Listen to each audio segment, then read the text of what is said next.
Bagaimana dapat terlepas dari hukum dosa dan hukum maut yang merupakan hulu daripada masalah nasib buruk manusia? Ya Allah itu roh, gembala dengan roh kita, nanti Tuhan akan memberikan kebenaran, Cara perdamaian. Nama kata lain adalah Shalom saudaraku yang kekasih, kita jumpa lagi. Tetapi sebelum kita membahas misteri nasib, kiat mengubah nasib buruk, bagian kedua, kita akan menyaksikan satu lagu pujian. Aku mengasihi Engkau Yesus dengan segenap hatiku. Aku mengasihi Engkau Yesus dengan segenap jiwaku. Renungkan firman-Mu siang dan malam, ku pegang perintah-Mu dan ku lakukan. Engkau tahu ya Tuhan, tujuan hidupku hanyalah untuk menyenangkan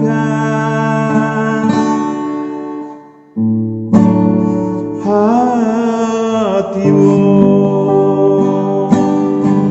Renungkan firman-Mu siang dan malam, ku pegang perintah-Mu dan ku lakukan.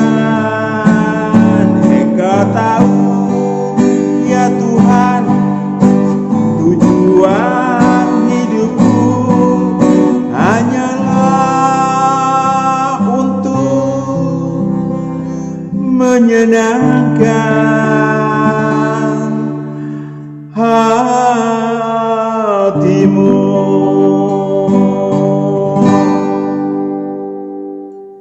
Misteri nasib manusia. Kiat mengubah nasib buruk, saudaraku, tentu didambakan bagi banyak orang. Kali ini kita akan bersama-sama mengoreksi hulu masalahnya. Hulu masalah diri kita dan mengubahnya menjadi yang tadinya nasib buruk menjadi nasibnya lebih baik atau sangat baik bahkan. Tentu bersama Tuhan, bukan? Anda siap? Oke, mari kita mulai.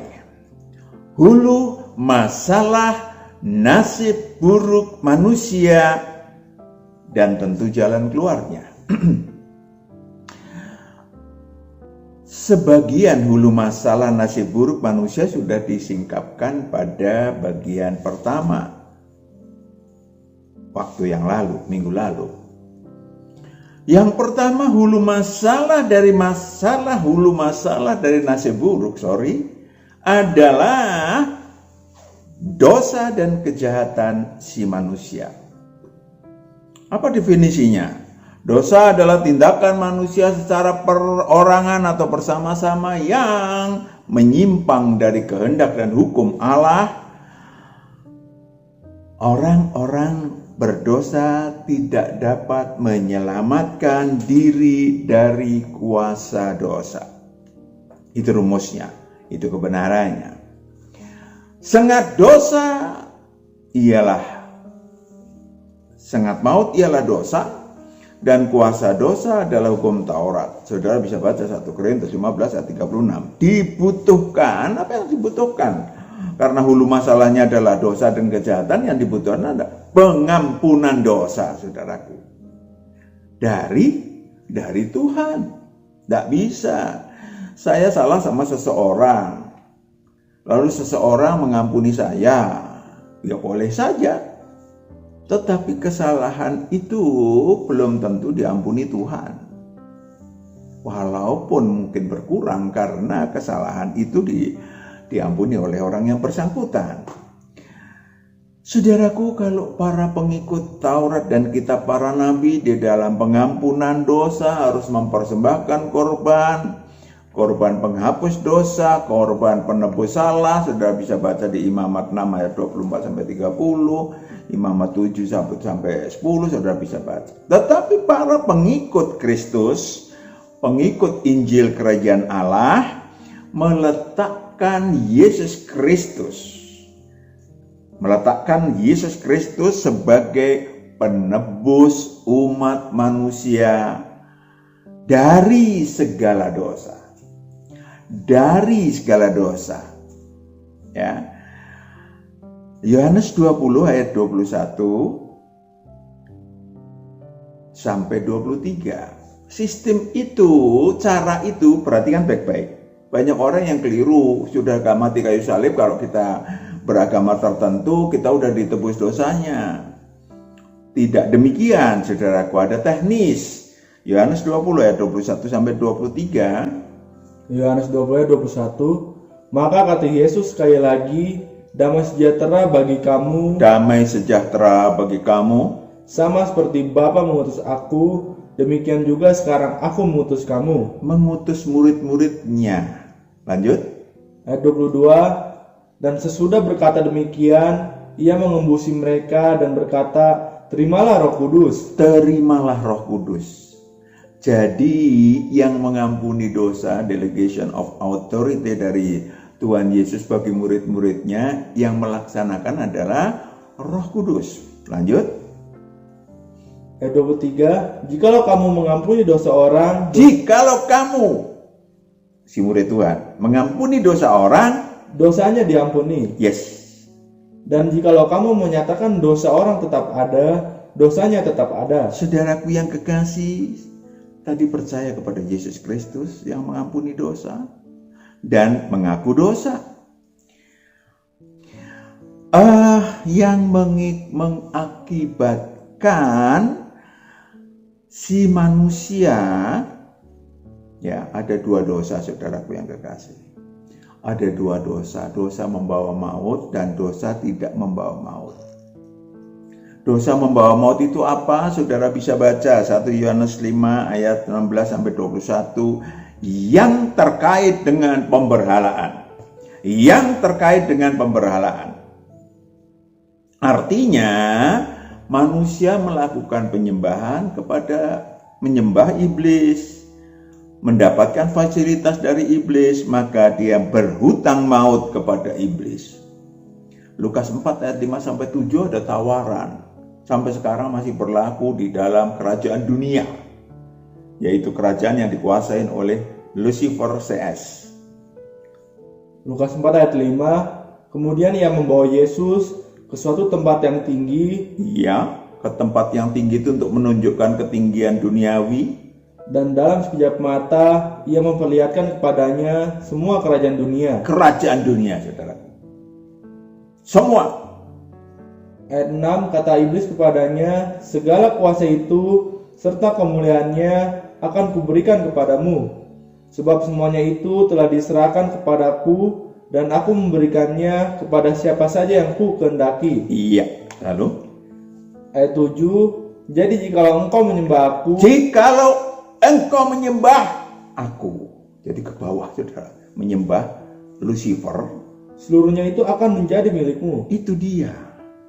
Banyak orang, saudaraku, menganggap, sudah minggu lalu sudah sampaikan, menganggap orang kaya, ya tidak semuanya, orang yang memiliki jabatan, tidak semuanya, itu adalah manusia yang bernasib baik.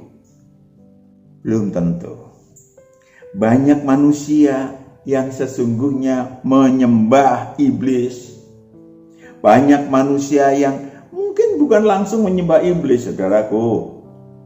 Menyembah benda-benda duniawi. Tergantung sama duniawi. Hedonisme. Ya, saudaraku yang kekasih.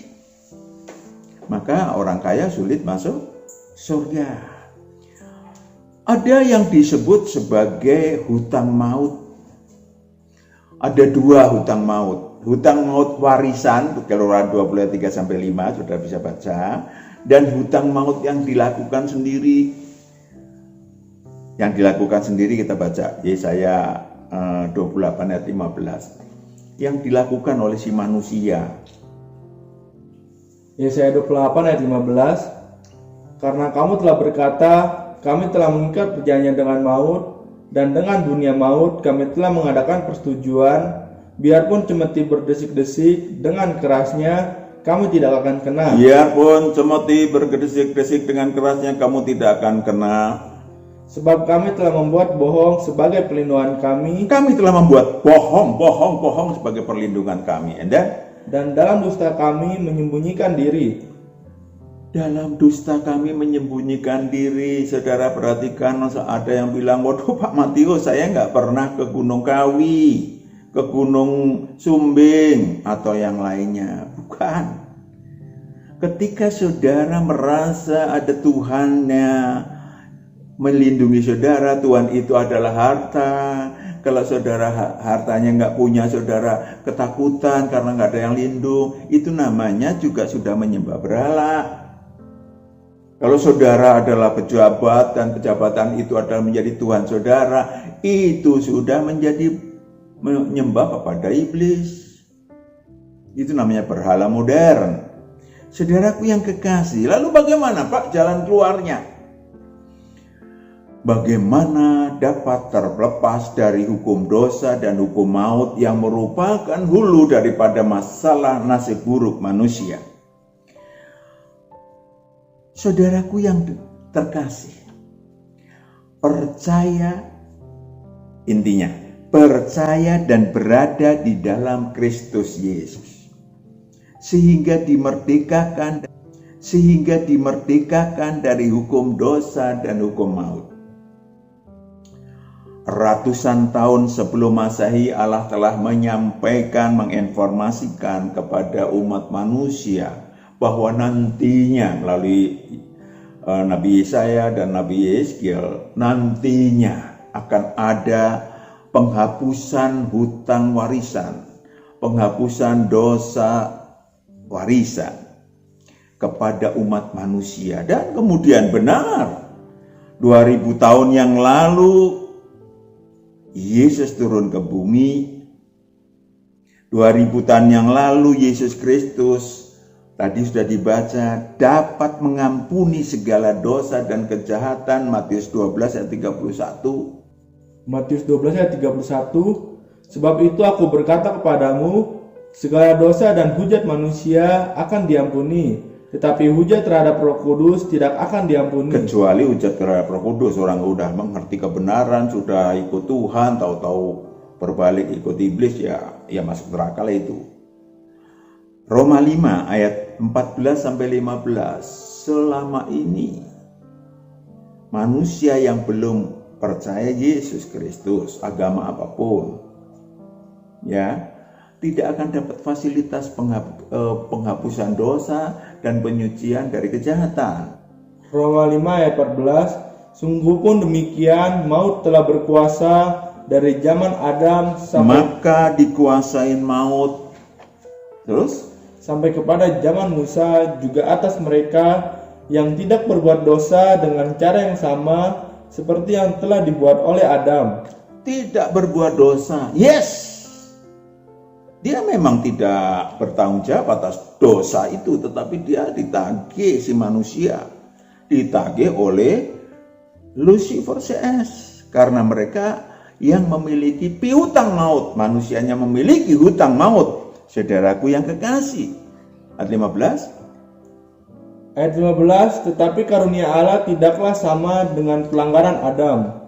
Sebab jika karena pelanggaran satu orang, semua orang telah jatuh di dalam kuasa maut, jauh lebih besar lagi kasih karunia Allah dan karunia-Nya yang dilimpahkannya atas semua orang karena satu orang, yaitu Yesus Kristus. Itu dia, 2000 tahun yang lalu Adam menyebabkan dan Hawa tentunya menyebabkan manusia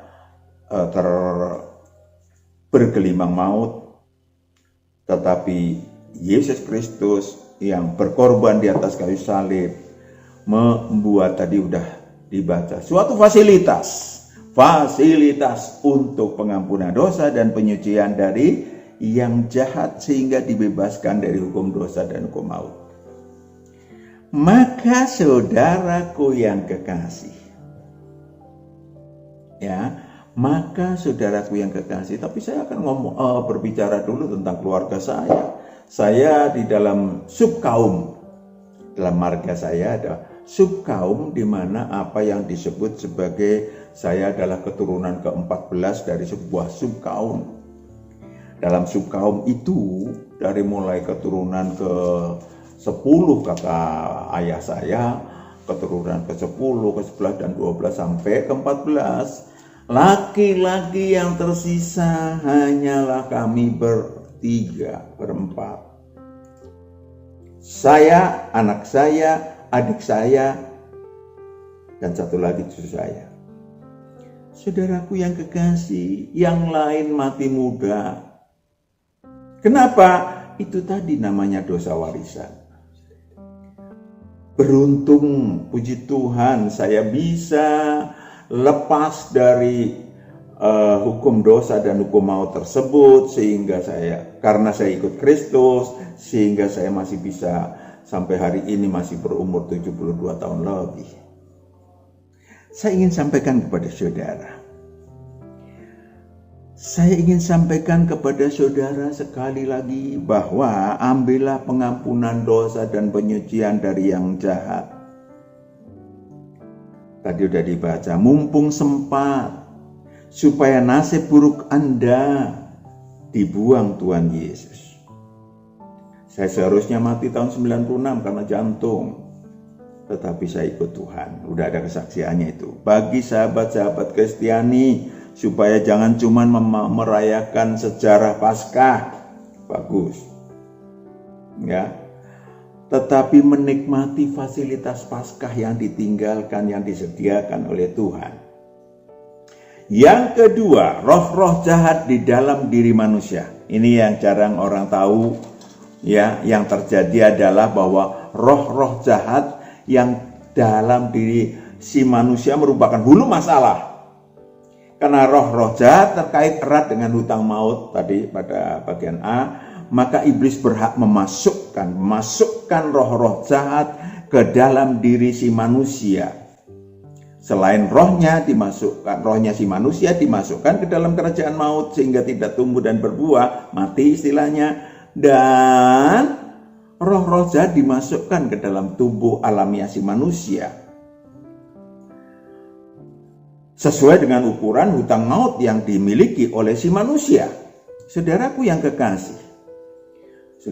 kekasih, roh-roh jahat itu bekerja keras. Roh-roh jahat itu bekerja keras di dalam diri manusia. Yang pertama, meracuni akal dan pikiran manusia dengan absintus. Dan jiwa dengan keinginan si manusia. Dengan kenajisan, karakter buruk.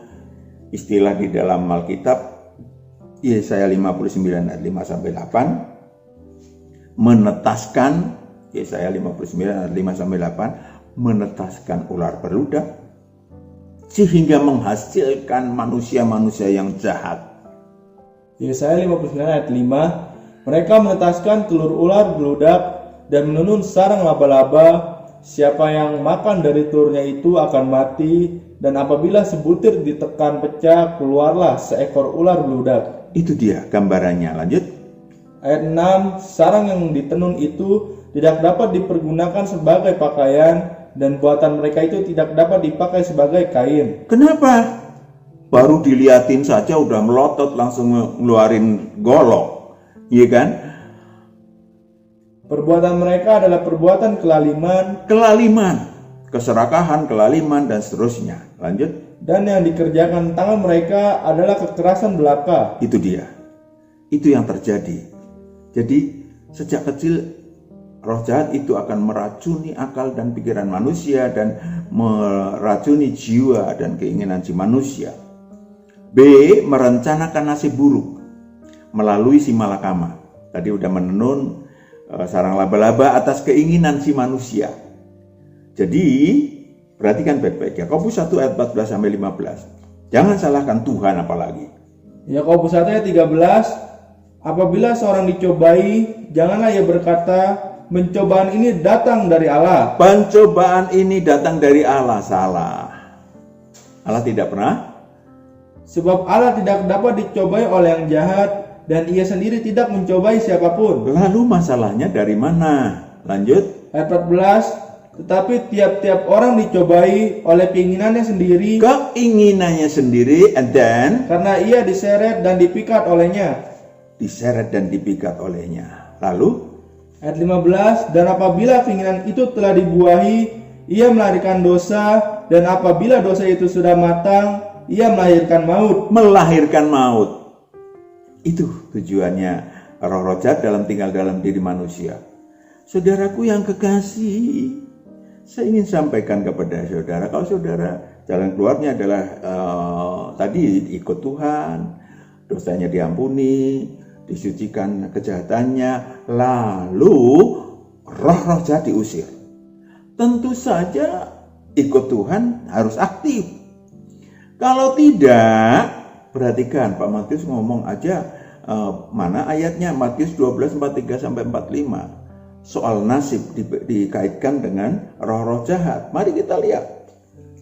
Matius 12 ayat 43, apabila roh jahat keluar dari manusia, ia pun mengembara ke tempat-tempat yang tandus, mencari perhentian, tetapi ia tidak mendapatkannya. Roh-roh jahat yang diusir oleh Tuhan Yesus dalam diri manusia atau diusir oleh Roh Kudus melalui murid Tuhan, maka mereka akan mengembara kemana-mana. Dan kemudian kalau nggak dapat pencelokan, kalau dalam bahasa Jawa namanya pencelokan, maka dia akan balik lagi mengitari si manusia itu lagi. Lanjut. Ayat 44, lalu ia berkata, aku akan kembali ke rumah yang telah kutinggalkan itu. Maka pergilah ia dan mendapati rumah itu kosong, bersih tersapu dan rapi teratur. Lalu Ayat 45, lalu ia keluar dan mengajak 7 roh lain yang lebih jahat daripadanya, dan mereka masuk dan berdiam di situ. Maka akhirnya keadaan orang itu lebih buruk daripada keadaan yang semula. Demikian juga akan berlaku atas angkatan yang jahat ini. keadaannya bukannya lebih baik, tetapi lebih buruk karena sudah diusir roh-roh jahatnya, terus dia domblong aja, cuman diam aja. Ya, tidak kerja untuk Tuhan, tidak melakukan aktivitas ilahi, maka roh jahat itu akan masuk lagi mengajak 7 roh lain yang lebih jahat. Yang ketiga, yang C, merencanakan nasib buruk roh si manusia agar menghuni dunia orang mati. Ya, roh manusianya di penjara dalam kerajaan maut supaya kalau mati tubuh alamiahnya. Ini yang disebut roh manusia itu takut, gelisah. Kenapa roh manusia itu gelisah, saudara? Kenapa? Karena setiap saat orang berdosa itu tubuh alamiahnya bisa mati, entah mati waktu SMP, SMA, udah besar, udah menikah, bisa mati sesuai dengan rencana iblis. Lalu kalau mati, rohnya masuk ke alam maut karena dosa dan kejahatan tadi. Itu yang menakutkan. Ada orang yang mengatakan, oh saya tidak akan masuk dunia orang mati, saya udah berjanji, saya udah punya jimat, saya udah sakti. Saudaraku, saya harus katakan pakai kata-kata yang keras, gombal. Ya, gombal. Kenapa? Karena itu bohong. Yesaya 28 ayat 18, tadi udah yang ayat 15 dari baca ayat 18, bagaimana dibohongin saudara. Sebentar, kalau saudara kebal senjata tajam, maka saudara ngutang. Bisa saja. Wah, kebal senjata tajam. Tetapi sebetulnya saudara ngutang nyawa. Kalau saudara ditebas sininya tapi nggak apa-apa, seharusnya mati. Saudara hutang nyawa sama iblis. Silakan. Yesaya 28 ayat 18, Perjanjianmu dengan maut itu akan ditiadakan. Akan ditiadakan nanti suatu saat ketika iblis sudah memiliki, udahlah matiin aja. Dan persetujuanmu dengan dunia orang mati itu tidak akan tetap berlaku. Tidak akan tetap berlaku bahwa kalau mati pasti masuk surga karena sudah berjanjian dengan iblis. Gombal itu, ya saudaraku, gombal. Pasti. Lanjut. Apabila cemeti berdesis dengan kerasnya, kamu akan hancur diinjak-injak. Saudaraku yang kekasih, perhatikan baik-baik. Masih terkait dengan tadi. Yang terakhir adalah melaksanakan nasib buruk si manusia berdasarkan ukuran hutang sesuai perjanjian maut yang dibohongin tadi. Ya, mungkin saudara sakit sembuh, ya sebentar sembuh dengan mantra-mantra sembuh, tapi sebetulnya hutang. Perhatikan selanjutnya Yesaya 28 ayat 19-20. Yesaya 28 ayat 19. Seberapa kali ia datang, ia akan menyeret kamu, sebab pagi demi pagi ia akan datang, pada waktu siang dan pada waktu malam. Mengerikan sekali saudaraku, nasib buruk yang ditagihkan, hutang maut yang ditagihkan oleh iblis kepada manusia. Bisa, saya udah pernah saya udah melayani ratusan bahkan ribuan orang, saudara. Ada yang sudah saya pernah ceritakan bagaimana seorang bapak yang kanker, duduknya di halaman, di teras, setiap hari dipijitin. Kenapa? Kanker tulang itu sakitnya bukan main, maka disuruh mijitin gantian siang dan malam. Ketika saya diminta datang, saya ajak untuk ikut Tuhan. Sambil menangis dia mau, kemudian kami berdoa, saya bawa kepada Tuhan, dan kemudian saya disuruh jalan oleh Tuhan. Sudah maghrib itu, disuruh jalan oleh Tuhan. Kemudian saya menemukan satu tanaman, tak suruh ngerebus. Kemudian besoknya, saudara, hanya pada waktu siang saja sakitnya, malam belum. Maka saya sampaikan, buang seluruh karakter burukmu. Engkau pernah menghujat Tuhan, bla bla bla bla bla. Saudaraku yang kekasih, iblis bohong.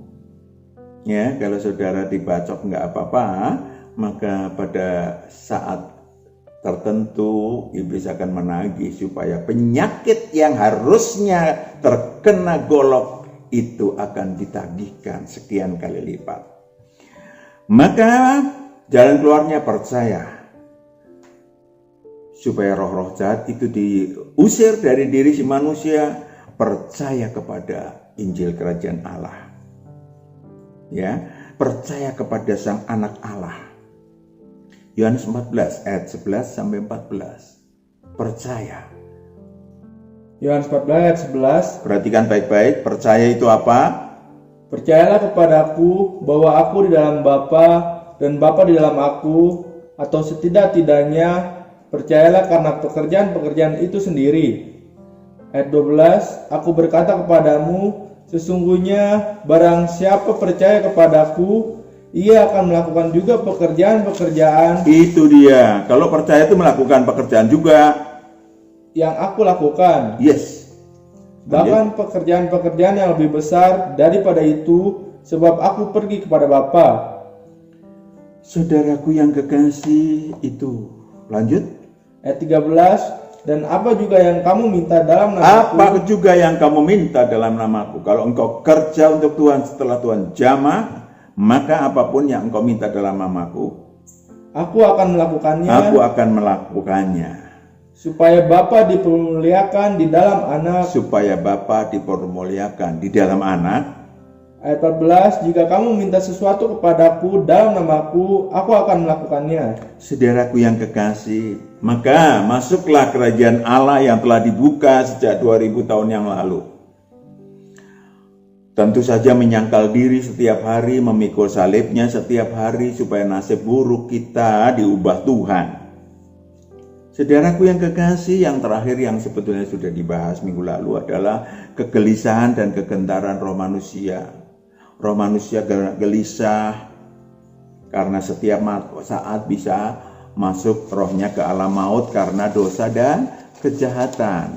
Karena alam maut ya udah kita ini kan adalah mengerikan, menyakitkan, dan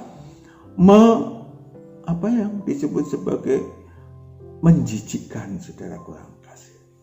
Dan kemungkinan masuk neraka kekal kalau kita masih ada dosa dan kejahatan besar. Kita udah bahas minggu lalu. Jangan menunggu kita dihakimin oleh Kristus setelah kiamat. Itu namanya gambling. Surga neraka, surga neraka, surga neraka, surga neraka. Gambling. Untuk itu, mari mengenal Tuhan. Percaya kepada Dia, bekerja bagi Dia. Sehingga nasib buruk saudara diurus oleh Tuhan, tubuh alamiahnya. Kemudian kalau mati nggak perlu masuk alam maut, tetapi masuk Firdaus. Ya kan? Kalau sudah masuk Firdaus, pasti masuk surga kekal. Nggak usah khawatir. Kenapa? Perhatikan Yohanes 5 ayat 24 sampai 25. Perhatikan baik-baik.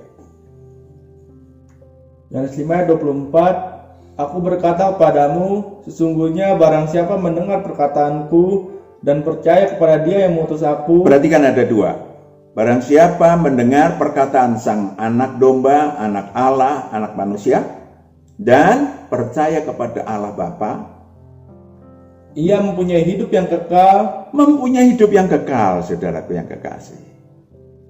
Roh tidak lagi gelisah dan gentar. Lanjut. Dan tidak turut dihukum. Tidak turut dihukum.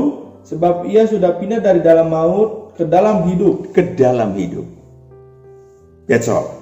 Saudaraku yang kekasih, maka mari saudara bisa membaca lebih banyak di dalam buku yang sudah Pak Matius tuliskan, Kiat Melawan Nasib. Saudara bisa hubungi nomor telepon atau WA yang tercantum di bawah ini. Mari kita berdoa. Anak-anakmu yang hadir dan yang mendengarkan kebenaran-kebenaran daripadamu Bapa, mari Engkau menjamah, Engkau mengampuni dosa dan menyucikan dari yang jahat anak-anakmu yang datang kepadamu, yang percaya kepadamu dan siap untuk ikut Engkau. Engkau yang memimpin anak-anakmu untuk menghapuskan seluruh nasib buruk di dalam diri anak-anakmu yang datang kepadamu, percaya kepadamu, dan Engkau melihat karya mereka untuk kemuliaan nama Bapa, Anak dan Roh Kudus. Dalam nama Yesus Kristus kami berdoa dan syukur. Haleluya. Amin. Sampai jumpa. Tuhan memberkati.